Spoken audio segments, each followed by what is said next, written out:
Audio Jungle.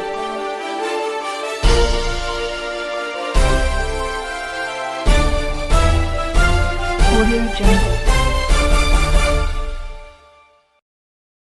Sir, I warmly welcome you again to the Kashmiri Live.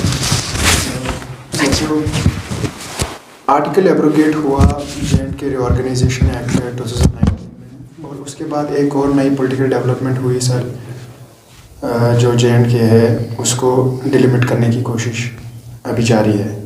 अभी sir जो delimitation commission है वो अपना रिपोर्ट मई में सबमिट करवाने वाली है।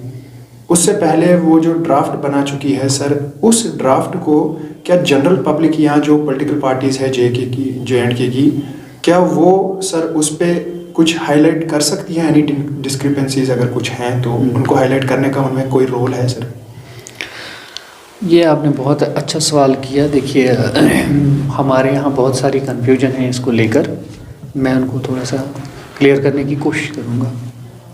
डिलिमिटेशन कमीशन एक एक्ट के तहत बनाया जाता है। तो सबसे पहले डिलिमिटेशन कमीशन के 3 मेंबरान होते हैं, और उसके बाद उसमें एसोसिएट मेंबर बनाने का डिलिमिटेशन कमीशन के पास खुद इख्तियार है। Under section 5 of delimitation act आप मिनिमम 10 आप डिलिमिटेशन कमीशन के एसोसिएट मेंबर बना सकते हैं। Out of those 10, 5 members are to be जो members of House of Common होंगे, यानी पार्लियामेंट मेंबर होंगे आपके उस स्टेट के जिसमें आपने डिलिमिटेशन करनी है, और 5 वहाँ की असेंबली के मेंबर होंगे, यानी टोटल 10 मेंबर। अगर किसी स्टेट में 5 से कम है तो 5 से कम, तो 5 से कम, अगर 5 से ज़्यादा है तब 5 ही, ठीक है। तो सबसे पहले जब ये कमीशन बना और कमीशन ने अपना काम शुरू किया, तो सबसे पहले ये होना चाहिए था कि जो एसोसिएट मेंबर्स बनाए गए हैं वो सिर्फ 5 नहीं बल्कि 10 होने चाहिए थे। उसके लिए हमारी जो असेंबली होना लाजमी था, क्योंकि जो एसोसिएट मेंबर्स हैं उनके मुतल्लिक ये राय कायम की गई है कि उनका होना ना होना ज़्यादा इम्पॉर्टेंट नहीं है, जबकि मेरे हिसाब से उनका होना सबसे ज़्यादा इम्पॉर्टेंट है। वो इसलिए है क्योंकि एसोसिएट मेंबर्स को for the assistance of commission nominate किया जाता है, क्योंकि वो लोकल टेरेन के साथ, लोकल ज्योग्राफी के साथ, लोकल पॉपुलेशन के साथ वाबस्ता होते हैं, उनको उसका पता होता है, वो वहाँ रहते हैं, रहे होते हैं, तो इसलिए उनको एंगेज करके डिलिमिटेशन कमीशन का काम आसान करने के लिए ये सब एक्सरसाइज की जाती है। लेकिन हमारे मामले में क्या हुआ कि 5 मेंबर जो पार्लियामेंट के थे वो तो एंगेज हो गए, 5 मेंबर जो असेंबली के एंगेज होने चाहिए थे वो नहीं हुए। सबसे पहले तो क्वेश्चन ये उठता है कि क्या ये डिलिमिटेशन कमीशन फंक्शन कर सकता है without the assistance of 5 other members जो आपके असेंबली से आने थे? ये क्वेश्चन मार्क है।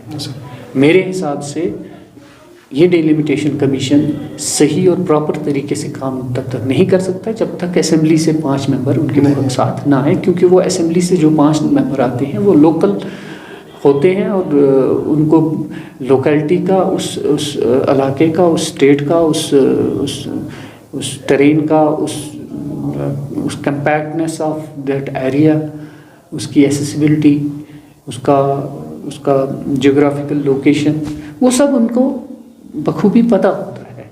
और उनको एंगेज ना करना, सबसे पहले ये मैं कहूँ कि ये यहाँ पे डिलिमिटेशन कमीशन ने अपने जो काम है वो सही तरीके से नहीं किया है।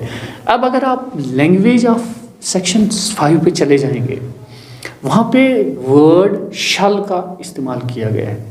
जब कोई वर्ड शल के साथ इस्तेमाल हो तो उसका मतलब होता है this is compulsory. The engagement of 5 assembly members was compulsory as per section 5 of delimitation act। आप अपने ही एक्ट को, जिस एक्ट ने आपको बनाया, अपॉइंट किया, आप उसी के सेक्शंस को वायलेट कर रहे हैं, ठीक है। इस पॉइंट पे कोई बात कर नहीं रहा है। This is very unfortunate.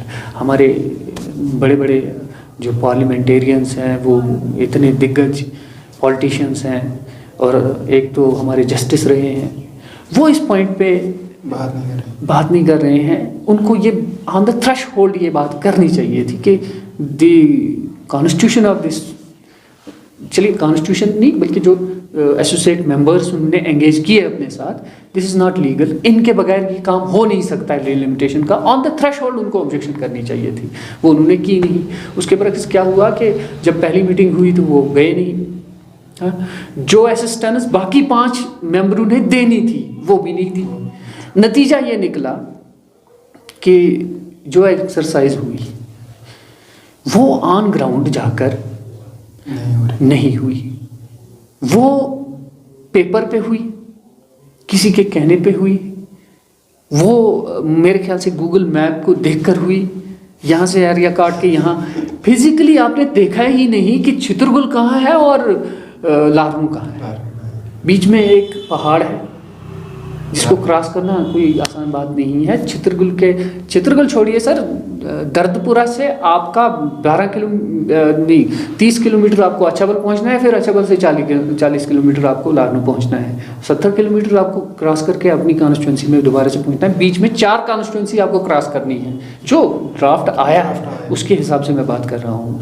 अच्छा, आपका ये लॉजिकल है कि अछाबल शांगस के साथ नहीं है और सीरसाली शांगस के साथ है ना, आपका वेल नागाबल शांगस के साथ है और उधरसू ब्रैडांगन के साथ उधर किसी क्या और एसटी नहीं वो लारनू के साथ लॉजिकल नहीं है। आपने हमारी कॉन्स्टिट्यूंसी को 4 टुकड़ों में बांट दिया। ये कॉन्स्टिट्यूंसी शांगस कॉन्स्टिट्यूंसी सबसे पिछड़ी हुई कॉन्स्टिट्यूंसी थी, सबसे अंडर डेवलप्ड कॉन्स्टिट्यूंसी थी, और आपने क्या किया, आपने इसका नामो निशान खत्म कर दिया। आपने आधा हिस्सा काट के लारनू को दे दिया, आधा हिस्सा काट के काजीगुंड के साथ वो ईस्ट के वेस्ट के साथ मिला दिया, आधा हिस्सा आपने अनंतनाग मेन के साथ लगा दिया, तो आधा हिस्सा जो बचा खुचा था उसके साथ आपने मटन और वो मिला के एक और कॉन्स्टिट्यूंसी क्रिएट कर दी। तो हमारी आइडेंटिटी का क्या? हमारी आइडेंटिटी तो बिल्कुल ख़त्म हो गई। हमारा जो तखश्शुस था, हमारा जो वो एक प्राइड था, एक नाम था, वो कहाँ गया? वो तो कहीं नहीं रहा। जब कोई कॉन्स्टिट्यूंसी डिलिमिट या उसके लिमिट्स जो हैं वो चेंज किए जाते हैं, तो सबसे इम्पॉर्टेंट जो गाइडलाइंस हैं वो ये हैं कि वहाँ के एरिया की कम्पैक्टनेस, एक्सेसिबिलिटी, हाँ, वो जो नेचुरल बैरियर्स होते हैं उनको मद्देनज़र रख के, और फिर पॉपुलेशन है। हम तो रोते रहे कि पॉपुलेशन के बेसिस पे करिए, उन्होंने क्या किया, यहाँ से पॉपुलेशन काटी, वहाँ से जोड़ी, राजौरी को यहाँ से इसके साथ जोड़ दिया। वो कोई लॉजिकल लगता है आपको? हाँ, वो एक साजिश है। वो यहाँ की कॉन्स्टिट्यूंसी को रिजर्व करने के लिए राजौरी को इसके साथ जोड़ा गया है, वरना आपका बानिहाल है, आपका रामबन है, वो सबसे नज़दीक पड़ता था, उनके लिए भी आसाइश थी अगर वो इसके साथ जुड़ जाते, लेकिन उनको इसलिए नहीं जोड़ा गया क्योंकि वहाँ पे एसटी पॉपुलेशन नहीं है। राजौरी पुंछ में एसटी पॉपुलेशन है, इसलिए उनको इसके साथ जोड़ा गया, और ये जोड़ के कल को जब पार्लियामेंट इलेक्शन नज़दीक होंगे इसको रिजर्व कर दिया जाएगा। This may be the logic behind this. अब आप कह रहे हैं कि क्या इन्होंने क्राइटेरिया फॉलो किया? ये तो अपरेंट है कि क्राइटेरिया फॉलो नहीं हुआ, और उसकी वजह यह है कि हमारे जो मेंबर हजरात थे वो एंगेज नहीं हुए। अब अपनी गलतियों पे आप पर्दा डालने के लिए आप ऑब्जेक्शंस फाइल करेंगे। अब क्या पछताना जब चिड़िया चुग्गी को खेत। अब आपके 10 ऑब्जेक्शंस 20 ऑब्जेक्शंस में 1-2 ऑब्जेक्शंस को मान लिया जाएगा, ड्राफ्ट रिपोर्ट फिर से आएगी डोमेन में, और सबसे बड़ी बात यह है कि जो भी डिसीजन कमीशन करेगा that's not questionable in any court of law. ठीक है, मतलब तो जो फाइनल रिपोर्ट आएगी उस पे कोई क्वेश्चन नहीं हो सकता, कोई क्वेश्चन नहीं हो सकता। Even parliament can not question it, who has created it, even judiciary can not question, even supreme court can not question it. ठीक है, आप उसके ऑर्डर्स को चैलेंज कर ही नहीं सकते, लेकिन आप ऑब्जेक्ट कर सकते थे आप इस इम्प्रेशन में रहे कि इसको चैलेंज हो ही नहीं सकता किसी भी तरीके से। आपने वो भी चैलेंज नहीं किया जो हो सकता अंडर द एक्ट एक्सरसाइज होनी चाहिए थी, नहीं हुई कमीशन की तरफ से। कमीशन की तरफ। क्योंकि अगर आप लैंग्वेज उसकी देख लेंगे कि कमीशन शल अपॉइंट, शल जब है तो अगर मे होता, मे मतलब डिस्क्रिशन है आपके पास, आप करें या ना करें। लेकिन जब शल है तो आप ड्यूटी बाउंड है करने के लिए, ठीक है, आपको ये करने थे। उस पर क्वेश्चन करा जा सकता था। बिल्कुल करा जा सकता था। नहीं सर, अब जो नई डिमार्केशन हो रही है सर कॉन्स्टिट्यूएंसीज की, तो ये किस हद तक इम्पैक्ट करेगा कल्चरल और कम्युनल हार्मनी को, या जो रीजनल इंडिफरेंसेस हैं J&K में? बहुत हद तक। देखिए, मैं अगर जम्मू और कश्मीर दोनों की बात करें, पहले ये देख लें कि हमारी जो एक टुगेदरनेस थी, हमारे दरमियान जो एक इत्तेफाक और एतमाद था, उस पे चोट करने की एक कोशिश है। हाँ? आप जब नौगाम वाला बंदा बोलता है ये मेरा इलाका है, अच्छा बल वाला बोलता है ये मेरा इलाका है। हाँ? अब आप अच्छा बल वाला बोलेगा ये मेरा इलाका नहीं है, मेरा इलाका उधर गाजीपुर है। हाँ? अब शांगस वाला बोलेगा वो वतरुसु वाला मेरे साथ नहीं है, वो मेरा इलाका नहीं है। तो इसको एक ना टुकड़ों में बांटने की एक कोशिश है, एक साजिश है। हाँ? एक वो क्या सेंस ऑफ टुगेदरनेस जो थी वो खत्म हो गई। और सबसे दुख की बात यह है कि हमारे जो सियासतदान हैं वो खामोश हैं, और वो इस वजह से खामोश हैं क्योंकि उनकी ज़ाती मुफाद है इसमें। कोई सियासतदान बोलता है मेरा वो इलाका यार कमज़ोर था, कट गया, मेरे लिए अच्छा हुआ, मैं क्यों बात करूं।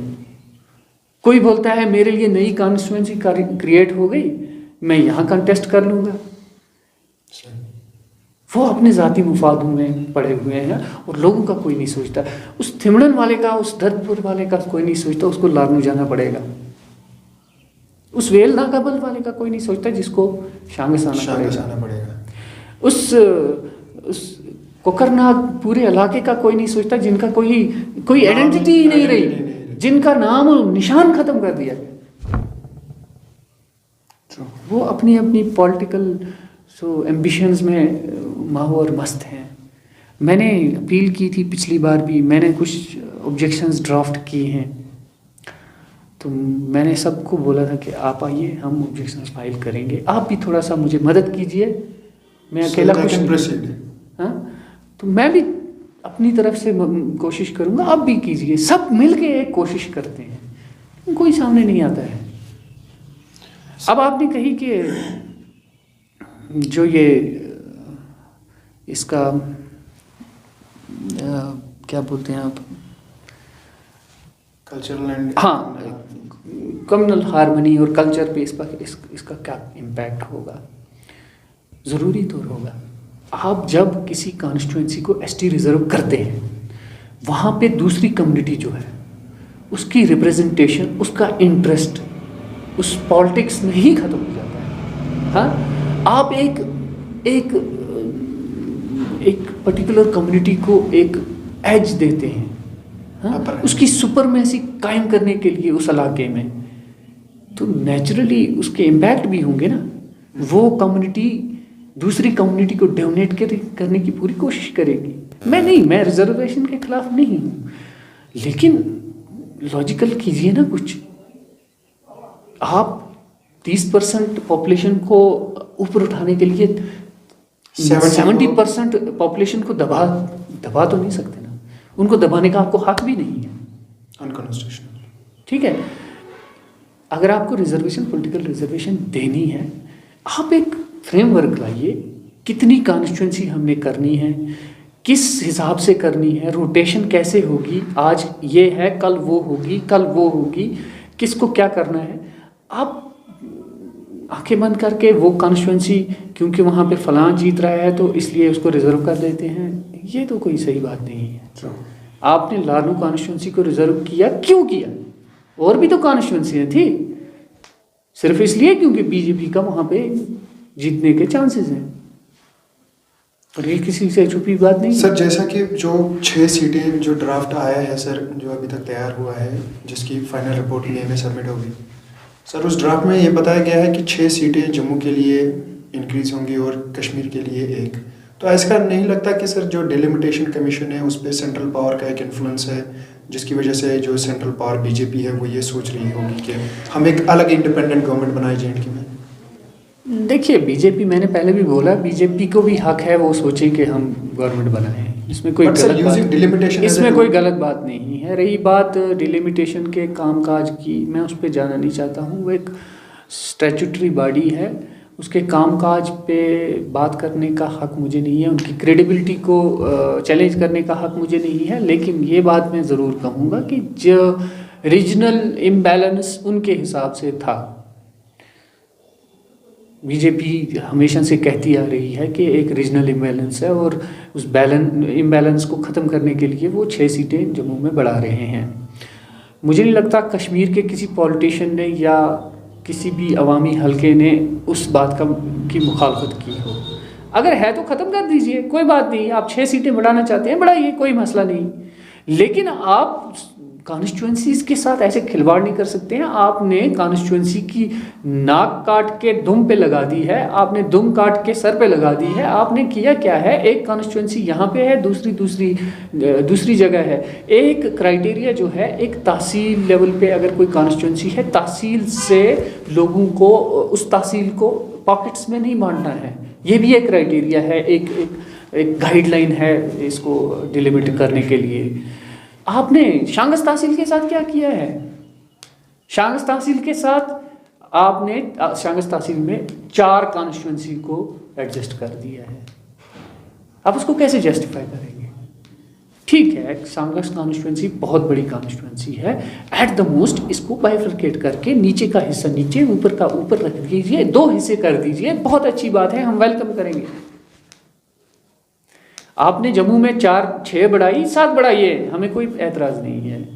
आप रीजनल इम्बैलेंस ख़त्म करना चाहते हैं, ठीक कीजिए अगर आपको लगता है। लेकिन हमारे जज्बात के साथ, हमारी रोज़मर्रा की मुश्किलात के साथ आप उसमें और इजाफा करना चाहते हैं, ये तो काबिल कबूल बात नहीं है। देखिए, कोई भी कानून हो या डिलिमिटेशन किया किस लिए जाता है? इसलिए कि अगर कोई सख्ती किसी गांव को, किसी फर्द को या किसी इलाके को है, डिलिमिटेशन करके उस सख्ती को ख़त्म किया। आप सख्ती नहीं, आप आसाइश को सख्ती में बदल रहे हैं। आप तो हमें और सख्तियों में धकेल रहे हैं।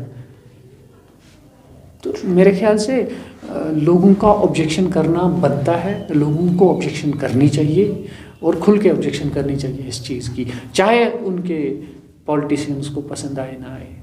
मैं तो ये कहूँगा, कोई लोग किसी के पॉलिटिशियन के खैर खा होते हैं, शायद उनको ये बात पसंद ना आए, लेकिन हमारे इलाके के तशख़्ख़ुस के लिए, हमारे इलाके की आइडेंटिटी के लिए, बहबूद के लिए, तरक्की के लिए ये ज़रूरी है कि हम इस चीज़ को हाईलाइट करें कि 4 हिस्सों में मत बांटिए हमें आप लारनू और काजीगुंड और बटन के साथ मत मिलाइए। हमें अगर करना ही है 2 हिस्सों में बांट दीजिए, अच्छा बल से नीचे एक हिस्सा कर दीजिए, इसके ऊपर हमारी बहुत बड़ी कॉन्स्टिट्यूंसी है। ये मैं डिलिमिटेशन कमीशन के पास प्रपोजल मेमोरेंडम लेके गया था जब वो पिछली बार पहलगाम में आए थे। हमने ये बात वहाँ पे हाईलाइट की थी कि हमारी कॉन्स्टिट्यूंसी बड़ी है, इसको 2 हिस्सों में बांटा जाए। लेकिन हुआ ये कि 4 हिस्सों में, और वो भी ऐसे कि एक गांव दूसरे गांव के साथ नहीं। वो नए प्रपोजल में शायद शांगस अनंतनाग नाम वापस रिटेन कर रहे हैं, नाम रिटेन कर रहे हैं। बाकी अच्छा सर, जो ये 5 एसोसिएट मेंबर्स हैं, चलो अगर असेंबली नहीं है तो असेंबली के मेंबर आप एंटरटेन नहीं कर सकते थे, तो क्या ऐसा नहीं लगता कि जो अदर पॉलिटिकल पार्टीज़ हैं, लाइक जम्मू कश्मीर कांग्रेस पार्टी है और पीपल्स डेमोक्रेटिक पार्टी है, उनकी रिप्रेजेंटेशन को नज़रअंदाज किया गया है? और दूसरी बात ये सर, जो डिलिमिटेशन कमीशन है, उन्होंने 5 एसोसिएट मेंबर जो ऑलरेडी हैं इंक्लूड, उनकी सजेशंस मांगी हैं, जबकि हमने ये देखा कि जो 3 एसोसिएट मेंबर्स कश्मीर से बिलोंग करते हैं सर, उन्होंने ओपनली जो है इसको अपोज किया है डिलिमिटेशन कमीशन को या उनकी रिपोर्ट को। तो ऐसा वैलिड है कि उनकी जो सजेशंस है उनको एंटरटेन करेगा डिलिमिटेशन कमीशन? देखिए, एज पर एक्ट अगर आप जाएंगे तो एसोसिएट मेंबर्स का किसी भी रिपोर्ट पे साइन ज़रूरी नहीं है, उनकी रिकमेंडेशन ज़रूरी नहीं है, उनकी एक्सेंट ज़रूरी नहीं है, उनकी कोई भी सजेशन हो वो कमीशन माने ना माने ये ज़रूरी नहीं है। रही बात उनके ऑब्जेक्शन करने की, तो वो ऑब्जेक्शन उनको करने का हक है, फिर वो कमीशन तक है, वो उनको एंटरटेन करेगा या नहीं करेगा। कुछ ऑब्जेक्शंस मैंने सुना है कि उनकी एंटरटेन की गई हैं, कुछ नहीं की गई हैं। रही बात जो आपने कहा कि बाकी पार्टीज़ को रिप्रेजेंटेशन नहीं मिली है डिलिमिटेशन कमीशन के पास, देखिए जो एसोसिएट मेंबर्स एंगेज करने थे, जैसा मैंने पहले अर्ज़ किया कि 5 मेंबर जो थे वो पार्लियामेंट मेंबर्स जो हमारे हैं उनको एंगेज करना था। चूँकि वो 2 ही पार्टी से ताल्लुक़ रखते थे, या बीजेपी और नेशनल कॉन्फ्रेंस, तो उसमें तीसरी पार्टी कोई थी नहीं, इसलिए रिप्रेजेंटेशन का तो सवाल बनता नहीं है। हाँ, अब उनकी रिप्रेजेंटेशन हो सकती थी और होनी भी चाहिए थी। वो तब हो सकती थी अगर वो असेंबली से भी 5 मेंबर उन्होंने लिए होते, अगर असेंबली मौजूद होती। In absence of assembly, whether this whole exercise is valid और not, this is a question.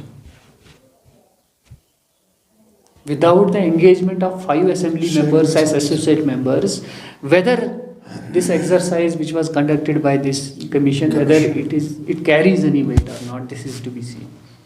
This question must have been asked, लेकिन किया नहीं गया, पूछा गया। सर, अब जो डिलिमिटेशन हो रहा है वो यूनियन टेरिटरी जम्मू कश्मीर का हो रहा है और लद्दाख का नहीं हो रहा है, तो क्या ये लीगल है? और अगर नहीं है तो इसको अपोज किया जा सकता है कोर्ट ऑफ जस्टिस में? नहीं, देखिए ऐसा है, कॉन्स्टिट्यूशन ने डिलिमिटेशन पर एक फ्रीज लगाया था और 2026 तक कोई डिलिमिटेशन हो नहीं सकती थी। बट जो हमारा रीऑर्गेनाइजेशन एक्ट था 2019 का, आफ्टर एब्रोगेशन ऑफ आर्टिकल 370, उसमें कॉन्स्टिट्यूशन को अमेंड करके वो फ्रीज हटाया गया और डिलिमिटेशन को जो अप्रूवल मिला और कमीशन बनाया गया। जहाँ तक ताल्लुक़ है कॉन्स्टिट्यूशनल अमेंडमेंट्स का, वो अमेंडमेंट हुई हैं, वो विद रेस्पेक्ट टू JNK सिर्फ नहीं है बल्कि पूरे इंडिया में वो कॉन्स्टिट्यूशनल अमेंडमेंट्स जो हैं वो लागू हैं। तो उस हिसाब से ये जो डिलिमिटेशन है सिर्फ JNK में कर नहीं बल्कि पूरे इंडिया में हो सकती हैं, होनी चाहिए। सिर्फ यहाँ की ज़रूरत नहीं थी, और जगह भी हैं जहाँ पे ये ज़रूरत है, लेकिन आज तक ऐसा कोई एक्सरसाइज ना प्रपोज्ड है ना अभी तक हुआ। ये सिर्फ जल्दबाजी से हमारे यहाँ या हम पे थोपा गया है। ऐसे ही लद्दाख में भी हो सकता था, करना चाहिए था। लद्दाख एक बहुत बड़ा एरिया है। लद्दाख में लेह और लद्दाख के दरमियान बहुत फासला है, 400 किलोमीटर का फासला है।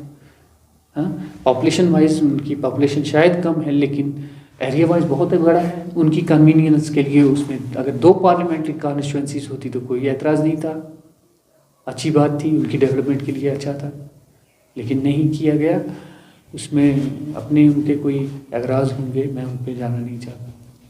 लास्ट क्वेश्चन कि ऐसा नहीं लगता डिलिमिटेशन कमीशन जो है, जो अभी डिलिमिट कर रहे हैं सर कॉन्स्टिट्यूंसी JNK की, तो ये नहीं लगता कि कोई एक एक्सपेरिमेंटल एक्सरसाइज है पूरे, फिर बाद में इसको लेकर के इंडिया में देखते हैं क्या होता है, एक एक्सपेरिमेंट किया जा रहा है? नहीं, बदकिस्मती से हमारी जम्मू एंड कश्मीर एरस्टवाइल स्टेट जिसको मैं कहूँगा, और आज UT है। बहुत दुख होता है ये बोलने में कि ये UT है। हमारा स्टेटस एक मुल्क से एक रियासत और रियासत से फिर एक UT तक पहुंचा दिया गया। हम यहाँ के रहने वाले इस चीज़ को बहुत महसूस करते हैं। एक्चुअली हमें बदकिस्मती से एक्सपेरिमेंट्स का एक हब बनाया गया है। हम एक्सपेरिमेंट के लिए एक लैब बन गए हैं। जो भी एक्सपेरिमेंट होती है वो यहीं पे होती है, और वो इसलिए होती है क्योंकि हमारे साथ जो एक इमोशनल अटैचमेंट होनी चाहिए थी पूरे मुल्क के लोगों को, वो नहीं है। हमें एक टेरिटरी समझा गया है। हम सिर्फ एक टेरिटरी हैं पूरी इंडिया के लिए, और वो इस टेरिटरी को रिटेन करने के लिए हमें किसी भी हद तक लताड़ सकते हैं और लताड़ रहे हैं। ये एक्सपेरिमेंट्स चलती रहेंगी। ये आज डिलिमिटेशन की जो एक्सपेरिमेंट उन्होंने की है, मुझे नहीं पता ये आगे वो बाकी मुल्क में इसको करेंगे नहीं करेंगे, लेकिन हमसे वो पॉलिटिकल एक्सपेरिमेंट्स कर करके सीख के फिर मुल्क में भी चलाते हैं, ऐसा भी है। अच्छा sir, generally my personal question कि क्या होगा अगर आर्टिकल 370 को रिटेन कर ले, उसको रीइंस्टेट हो जाएगा, तो उसके बाद की क्या सिचुएशन रहेगी सर स्टेट में? देखिए, बदकिस्मती से हर चीज़ के फ़ायदे नुकसान होते हैं। रीऑर्गेनाइजेशन जो हुआ हमारा, एब्रोगेशन हुआ, उसके नुकसान भी हैं, फ़ायदे भी हैं। अब कोई चीज़ जब सोसाइटी में क्रिप्ट इन हो जाती है, फिर वो अपनी एक जगह बना लेती है। अब तब से 3 साल हो गए, तो 3 सालों में बहुत चीज़ें जो चल पड़ी हैं नए सेटअप के हिसाब से, आपके नए कानूनों के हिसाब से। जैसे हमारा आप देख लीजिए, हमारे सारे कानून जो हैं वो यहाँ के स्टेट के जो एब्रोगेट हो गए, उनके बदले अब सेंटर के कानून आ गए। तो हमने सेंटर के कानून पढ़ना, लिखना और उनको देखना, केसेस में इम्प्लीमेंट करना शुरू कर दिया। अब अगर ये दोबारा से आता है तो दोबारा से एक प्रोसेस चलेगी। तो 3 साल लगे हैं हमें थोड़ा स्ट्रीमलाइन होने में, और 3 साल लगेंगे दोबारा से वो स्ट्रीमलाइन होने में। तो फ़ायदे भी होंगे, नुकसान भी होंगे, ये चलता रहेगा। लेकिन ओवरऑल हम पिछले 4 साल से स्ट्रीमलाइन होने की कोशिश कर रहे हैं, हो नहीं पा रहे हैं। अगले 4 साल पता नहीं और स्ट्रीमलाइन होने की कोशिश करते रहें, ये सिलसिला चलता रहे।